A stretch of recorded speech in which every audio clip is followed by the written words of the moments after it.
If bad habits are bad, then why do we keep doing them? If bad habits, did someone just say yes? Someone felt that. Someone said yes. If bad habits are bad, why do we keep doing them?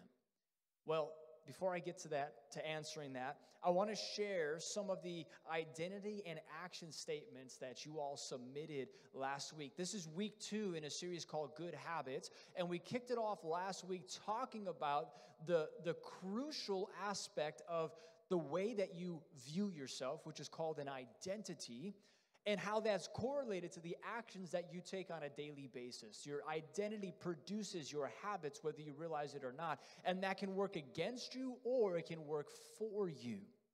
So what we did was we ended the sermon last week with a call to action, which was to put into practice what's called an identity plus an action statement. It goes like this: I am, fill in the blank, therefore I, fill in the blank. I am, identity statement, therefore I, action statement. We got a bunch of responses from all of you. We sent it out to our whole email list. But I want to read just some of them. If yours isn't read, that does not mean that you failed the test. That's not what that is. I just picked out some of the ones that stuck out to me initially when I was going through. I am a disciplined student of God's word. Therefore, I will put down my phone and pick up a Bible before bed every night. You could steal some of these, by the way. If you struggled with this, or if you're just now getting in, maybe you want to adopt one of these for 2026. I am a student of God's word. Therefore, I start and end my day in Scripture. I am a person of prayer. Therefore, I pray every single day before anything else. I am a person who seeks God first in all things. Therefore, I start every day in the Word of God. I'm a student of God's Word. Therefore, I will read a chapter a day. I am a persistent, obedient son of Christ. Therefore, no matter how hard Holy Spirit promptings seem, I will obey. I am an heir of Christ, therefore I will steward my resources of time and money and not squander them for a wasted purpose. So again, that was just a handful of many that we got. But I love just the range that you saw. You saw some about the word, some about prayer, some about their identity as an heir, as an obedient son of Christ, and then the action that comes from that. And this becomes a sword in your hand, per se, because what happens is when you've had a rough day and you don't want to read the word and you don't want to pray and you don't want to whatever the fill in the blank is, you come back to your identity, and your identity is what's going to empower your behavior, because you're going to be able to say, look, I know I'm tired right now, but tired is not my identity. Being a student of God's word is my identity, so I'm going to read the Bible even though I don't want to read the Bible. Because my identity will always overcome what I'm feeling. You guys with me? The reason that these identity and action statements work is because they are attractive. They pull you in. They create an excitement inside of you because you want to follow through on it. They are attractive. And attractiveness is actually a key to forming good habits. They need to be attractive to you. But this is also the reason why bad habits continue to persist in our lives. It's because we don't always see them for what they are. So today, we're going to talk about how do you break bad habits? How do you break bad habits in your life? You don't quit what you don't label. You do not quit what you do not label. Here's the problem with most bad habits. They look harmless. They look needed. They look restful, but they are not benefiting you. They're not benefiting you. So let's break this down a little bit deeper. 1 Corinthians 10:23. The Apostle Paul says this to the church in Corinth.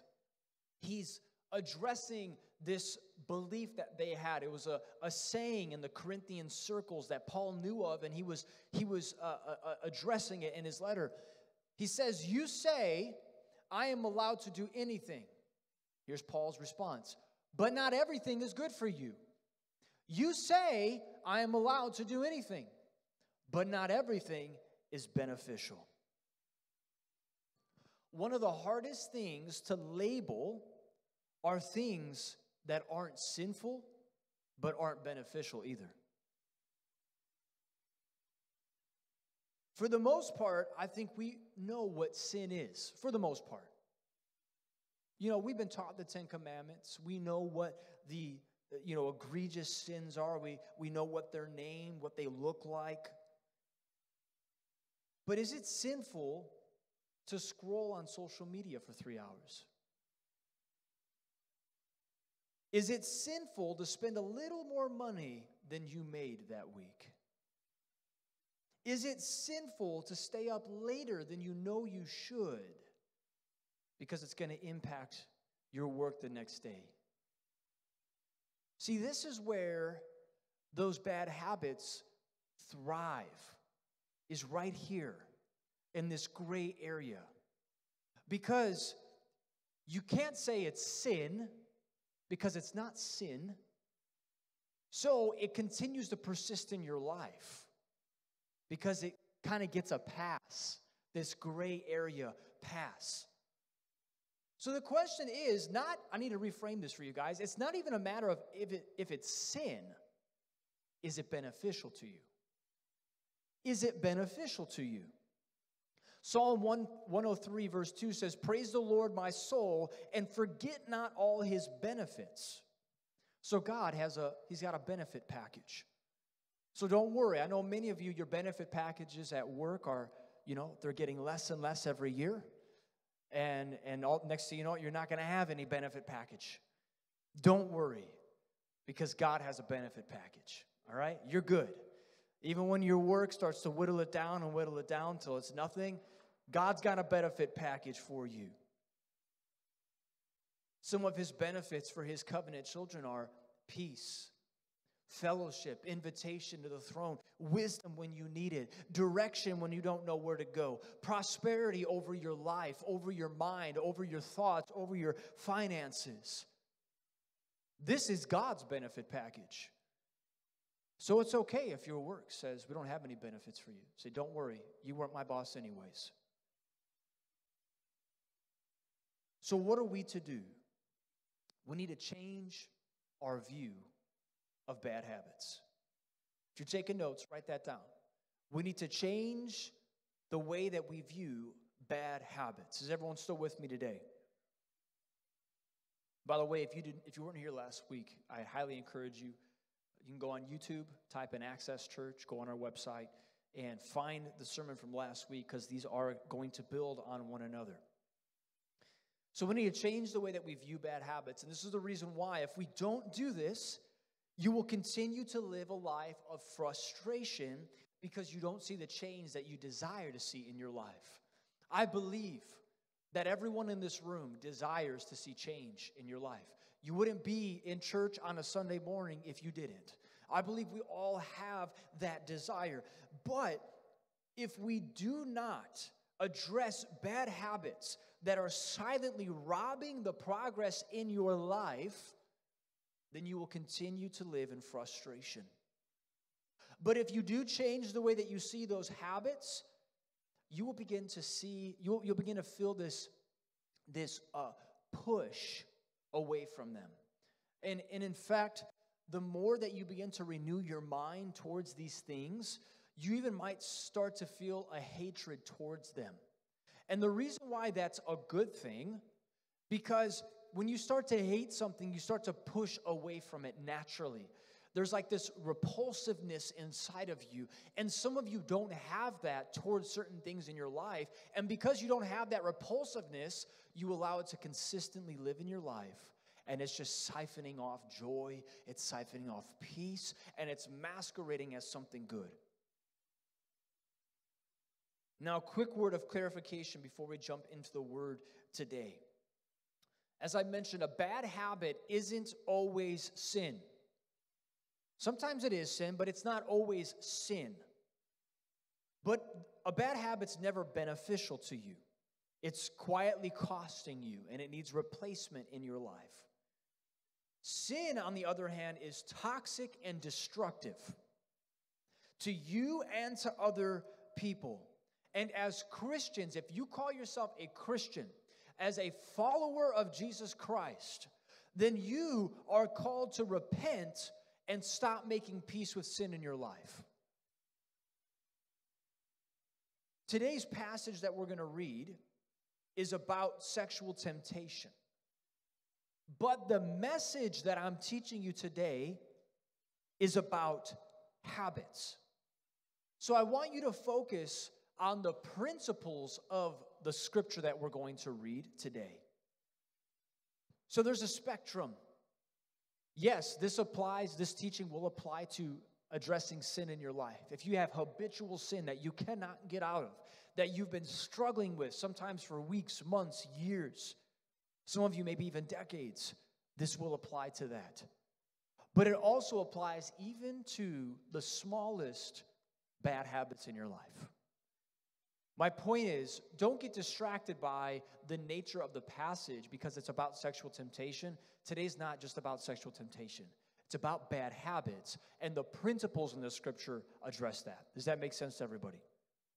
Okay, let's read this together to get rolling. It's Genesis 39, verses 1 through 12. One of my favorite stories in the Bible. It's of a man named Joseph, and it's right at the beginning of the story of God's people.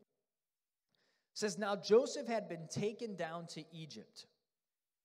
Potiphar, an Egyptian who was one of Pharaoh's officials, the captain of the guard, bought him from the Ishmaelites who had taken him there.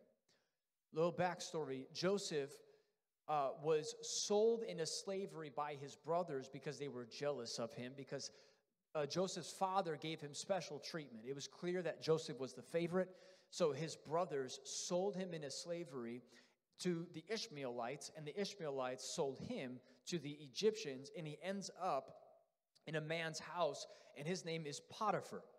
And he was one of Pharaoh's officials. Pharaoh was the top dog in Egypt. So Potiphar worked for Pharaoh, and now Joseph is in Potiphar's household. Verse 2 says, the Lord was with Joseph so that he prospered, and he lived in the house of his Egyptian master. When his master saw that the Lord was with him, and that the Lord gave him success in everything he did, Joseph found favor in his eyes and became his attendant. Potiphar put him in charge of his household, and he entrusted to his care everything he owned. From the time he put him in charge of his household and all that he owned, the Lord blessed the household of the Egyptian because of Joseph. The blessing of the Lord was on everything Potiphar had, both in the house and in the field. So Potiphar left everything he had in Joseph's care. With Joseph in charge, he did not concern himself with anything except the food he ate. Now Joseph was well built and handsome. And after a while, his master's wife, that's Potiphar's wife, took notice of Joseph and said, come to bed with me. Man, she went right for it. Come to bed with me. But he refused. With me in charge, he told her, my master does not concern himself with anything in the house. Everything he owns he has entrusted to my care. No one is greater in this house than I am. My master has withheld nothing from me except you, because you are his wife. How then could I do such a wicked thing and sin against God? It's interesting when you follow the flow of Joseph's response to Potiphar as he's coming against the temptation that she's brought into his life, that she's brought before his eyes. He begins to list off the reasons why he cannot follow through, the reason why he can't take her up on her offer. And everything was about Potiphar. He says, my master doesn't concern me, or doesn't concern himself with anything in the house. Everything he owns, he's entrusted to my care. But because you are his wife, how then could I do such a wicked thing against Potiphar? No, he didn't say against Potiphar. That's where you would think that was going, because he had said Potiphar multiple times before that. You know, Potiphar's done this. He's entrusted this to me, and this is in my care. And how could I sin against God? How could I sin against God? Because Joseph recognized where his authority and his blessing came from. It was from God, not from Potiphar. Yes, he reported to Potiphar, but he knew the reason I'm in this position is because God put me here, not Potiphar. Now, this is an important change because it impacts a lot more. It ups the stakes. When you understand you don't answer to man, you answer to God. And so what you do wrong by man, you also do wrong by God. And this is what Joseph was doing. He was taking the veil off of the action and looking at it for its true identity and effect. And this is what I'm talking about when I say we need to change the way that we view bad habits. And I see this in Joseph's story right here. In fact, I would use this word. Joseph takes offense at it. He takes offense at it. Maybe it's time that we use our addiction to being offended in the culture today. Come on, let's call it for what it is. This culture is addicted to being offended. You go to the comment sections on anything on social media, people will find a way to get offended by everything. They're addicted to offense. What if you took that offense and used it for good in your life? People use it to tear other people down. They use it to create division. They use it to create animosity. What if you used it to overcome the bad habits in your life? What if you used it to fight against sin that's crouching at your door, that desires to have you? That's what Joseph did. He said, you know what? I'm going to be offended. I'm going to be offended at the things that try to take my righteousness and my purity and my holiness before God. Bad habits become unattractive when we see them for what they really are. Bad habits become unattractive when we see them for what they really are. See, here's the problem. We often let other people tell us how to view habits in our lives. This is why the cigarette companies were able to convince people, oh, it's fine. It's all good for you. It's like taking a vitamin. Just smoke your cigarettes. It's all good. The reason they were able to convince people that cigarettes were okay is because people let other people tell them what a good habit is in their life. And by the way, the vape companies are doing the exact same thing right now. The same story is peddling itself all over again, and people are buying the lie all over again. Do you think that you can trust social media companies to tell you the impact that social media is having on your mental health? No. By the way, anytime you get something for free, you are the product. The reason Instagram doesn't cost you anything is because they're making money off of you. So they have no incentive to tell you the impact it's actually having on your mental health. Because if they did, you would stop doing it. And if you stop doing it, then it impacts their bottom line. Do you think credit card companies are going to teach you how to manage your finances well? No. Because they make money off of you mismanaging your finances. They make money off of you spending more than you have. They make money after you being late on your credit card payments. Do you think you can trust them to teach you how to manage your finances? The point I'm trying to say is you cannot trust other people to tell you what a good habit is in your life. You need to be the one that determines what is a good habit according to God's word and what's a bad habit, and I'm going to see it and call it for what it is. So today, what is your how could I? What is your how could I? Because you know that you're seeing something for what it is when you're able to say, how could I? How could I? Joseph said it. God has blessed me so much. How could I sin against him? Joseph took control of the narrative, and it's time for you to take control of the narrative in your life. God has blessed me with a job. How could I not work unto him? God has blessed me with the gift of time. How could I spend hours scrolling on social media? God has given me free access to the throne. How could I go to ChatGPT first? How could I? When we change the way that we view bad habits, they suddenly become more and more undesirable because you start to see it for what it is. And then you start to say, how could I? That right there, if you start saying that statement, that's how you know you're starting to get victory over that thing. Because you're starting to see it for what it is. All of a sudden, it has perspective. And you're like, you know what? How could I do that? How could I do that? You guys still with me? All right, verse 10. And though she spoke to Joseph day after day, he refused to go to bed with her or even be with her. Look at that. I love this. Joseph, he's a thug. He's a thug. He wouldn't even be with her. He's like, don't even look. I'm not even making eye contact with you. I don't want to smell your perfume. I don't want to see what you're wearing. I don't want to see how your hair's done today. Nothing. I don't even want to be around you. Because bad habits are hard to continue when you refuse to be around them. Come on, I'm trying to make this as easy as I can for you. I'm telling you guys, breaking bad habits is practical. It's so practical. When people come to me and they're like, hey, I got this habit and I don't know how to break it, I probably surprise them because my first thing is not to say, hey, let's go into a 3-hour prayer meeting over this. No, the first thing I say is, all right, tell me when it happens. Tell me when it happens. Okay, are there people around you when this happens? Oh, there's not? Okay, there's part of your issue right there. You're alone. So we start to get into the practical things that are actually feeding into this behavior because victory is practical. It's practical.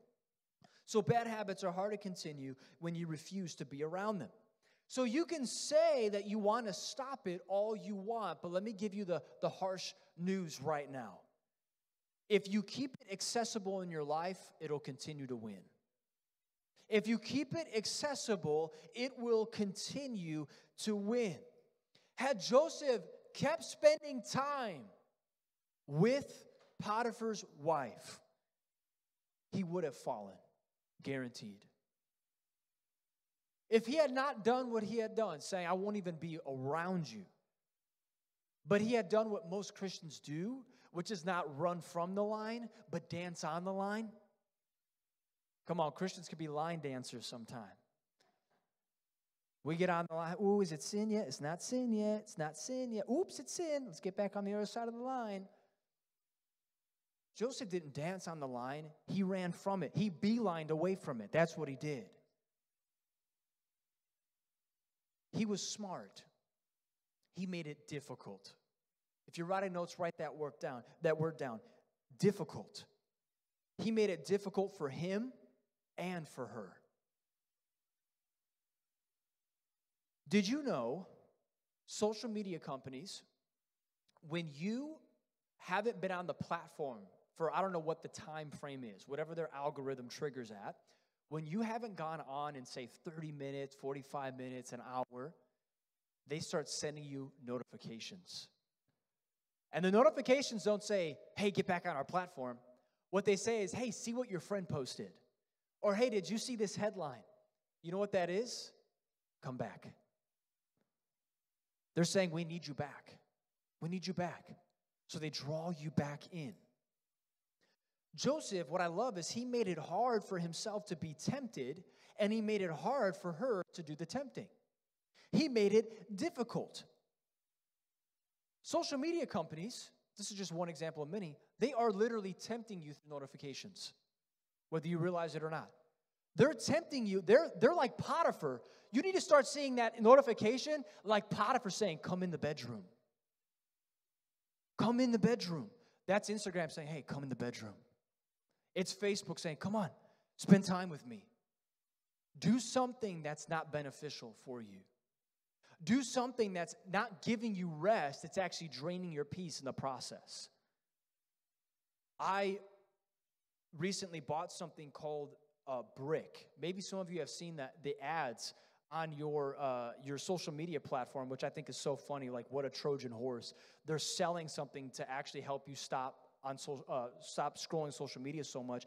I'll tell you right now, towards the end of 2025, I really started to feel for myself that I had a really unhealthy routine of just scrolling on Instagram. And it got really bad when, I kid you not, I would be scrolling on Instagram, and I'm like, wait a second, I'm like, what am I doing right now? Like, how did I even get on this? Like, I was literally in the middle of doing something, and next thing you know, I'm scrolling on Instagram. And I was like, this is not good. Like, if I'm doing something, don't even realize I'm doing it, this is not good. And so I bought this item called a brick, and this is not an ad for Brick, but if you end up getting it, I do think it's beneficial. It's a little block, and the way it works is you can create profiles, and you can select up to 50 applications on your phone, and when you tap it on that brick, it locks all those apps. But here's the key. I'm sure many of you in this room have used screen time on your phone before, if you have an iPhone. Screen time tells you when you can set a limit, 30 minutes on an app, and once you hit that 30 minutes, it'll tell you, hey, you've been on here for 30 minutes. Here's the problem. Right under that notification, it says, give me 5 more minutes, block for the rest of the day. I did screen time. It worked for about 2 days, and then I said, you know what, give me 5 more minutes. And yeah, right back to where I started. With screen time on, Brick is different. When you tap that block and it locks all those apps, you cannot open the apps until you tap your phone back on that block. Okay, but here's the key. This is why I'm sharing all this to you. It's not about go by Brick. It's about it makes it difficult. So here's the real fun. Right now, my phone it's called being bricked, all right? I couldn't get on those apps, and the brick is at my house. So there's no way for me to get on those apps. And last thing I'll share about this, I just think it's genius what they've done. They give you 5 jailbreaks for your entire life. That's all you get. So if you have an emergency that you need to unlock this app for, you only got 5 shots, and that's it. You can never replenish it. So you're like, man, this better be an emergency. But here's the good news. I'm just testifying. Man, my social media has plummeted. I've like forgot what it's like to even be on social media because it's like a game to me now. How long can I go? And I've now gone, my record's 72 hours of having all the apps locked. I share that to say, you guys should look into it if you struggle with social media. But the lesson here is make it difficult. That's what this does. It makes it difficult. It makes it hard for you to continue the behavior. So some of you need to remove the TV from your room. Just take it out of your room. You need to take the alcohol out of your house. And here's an extra step. Start doing all your grocery shopping online and have a trusted friend complete the checkout for you. Someone who can go through all your things and make sure you're not adding alcohol to your cart. I'm just giving you guys some ideas. Some of you need to buy a dumb phone. If you don't want to buy a brick, buy a dumb phone that doesn't have applications on it. It just does this crazy thing called make phone calls. Unplug the gaming console. Delete their phone number. Some of you guys have Potiphar's in your phone, in your contact list. Either rename them Potiphar or delete the number. Man, you're like, this dude has 17 Potiphar's in his phone. What is going on here? Potiphar 1, 2, 3. Look at what Joseph was willing. Are you guys still with me today? Okay, I spoke a lot about brick. I just got really excited. I love it. I love when, okay, I'm going to stop now. Verse 11. One day he went into the house to attend to his duties, and none of the household servants were inside. She caught him by his cloak and said, "Come to bed with me." Just, there's a little thing here. There's an exclamation point on this one. I don't think there was an exclamation point on the one before that. I could be wrong, so don't quote me on that. But I think that's interesting because now she's demanding it of him. First it was an invitation, now it's a demand. Because there's things in your life, bad habits, that when you don't do it at first, it just lingers as an invitation. But then it starts demanding it of you. The intensity rises when you say no, no. Now it's no, come to bed with me. It's like an insistency. And that's what habits have. That's what they do is they start to get more intense, more insistent, and that's when you need to stand your ground. She caught him by his cloak and said, "Come to bed with me." But he left his cloak in her hand and ran out of the house. All right, as we come to a close here today, I want to share, this is one of my favorite things in the entire Bible that I'm going to share with you that had such an impact on my walk with God. Earlier in the story, a part that we did not read, I mentioned that Joseph had a special relationship with his father. Part of that special relationship is that his father gave him a cloak. It was called a technicolor cloak or a multicolored cloak that he didn't give to any of his other children. So every time his brothers would see that cloak, it was a visual reminder that Joseph was special to his father. Well, when his brothers sold him into slavery, they faked his death so that his father wouldn't know what they had done. They wanted his father to believe that he was killed by ravenous animals. What do?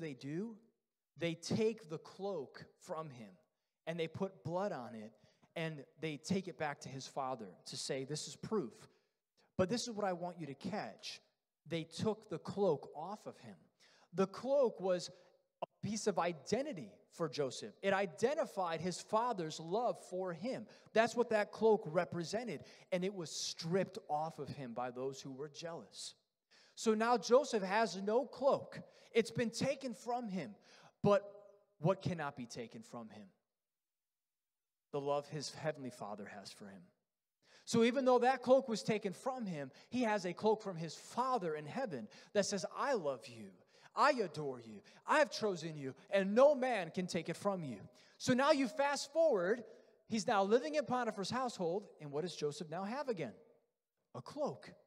He has a cloak again. Cloaks represented status, authority, and position, which means Potiphar would have likely given this cloak to Joseph to show everyone in the household the authority that he had given to him. Again, it was a piece of identity that he wore. What happens?